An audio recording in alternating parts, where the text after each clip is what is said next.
Have you ever wondered why some people bounce back from failure while others give up completely? The answer might surprise you, and it has nothing to do with talent or intelligence. Let me paint a picture you might recognize. You're stuck in a job where you feel completely incompetent. Every mistake feels like proof that you're just not cut out for this. When your boss gives feedback, you hear, "You're not good enough," instead of, "Here's how to improve." You avoid challenging projects because failing would confirm what you already suspect about yourself. Sound familiar? Here's what changed everything for me, and it can work for you too. It's called shifting from a fixed mindset to a growth mindset. And the best part? You can start seeing results in just 1 week with a simple daily practice.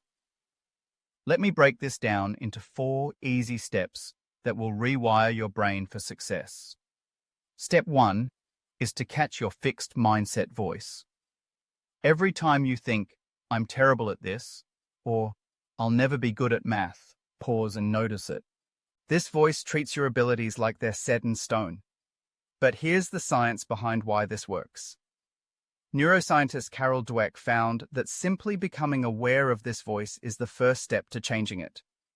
When you catch these thoughts, you're literally creating new neural pathways in your brain. The benefit?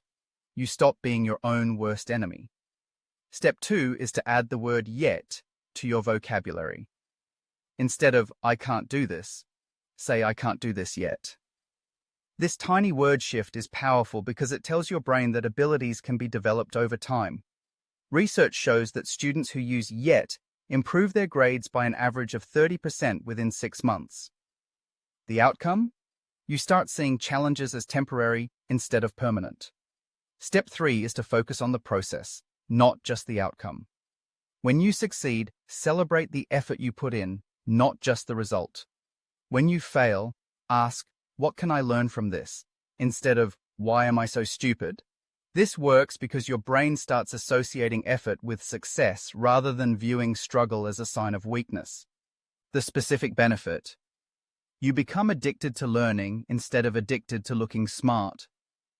Step 4 is to embrace the power of "not yet." Set aside 15 minutes each day to practice something you're bad at. Yes, something you're genuinely terrible at. This might sound crazy, but deliberate practice in your weak areas creates the most brain growth. After just 1 week, you'll notice you're less afraid of making mistakes. After a month, people will start asking what changed about your confidence. Now, I know what you're thinking. This sounds too simple to actually work.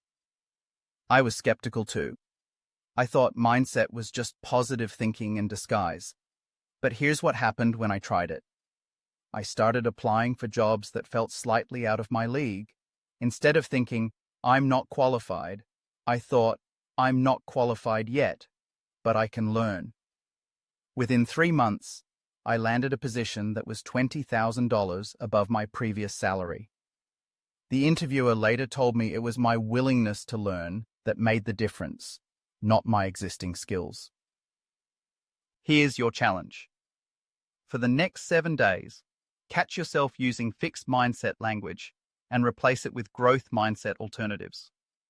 Write down one thing you learned from each mistake or setback. Just 7 days. That's it. Remember, your brain is like a muscle.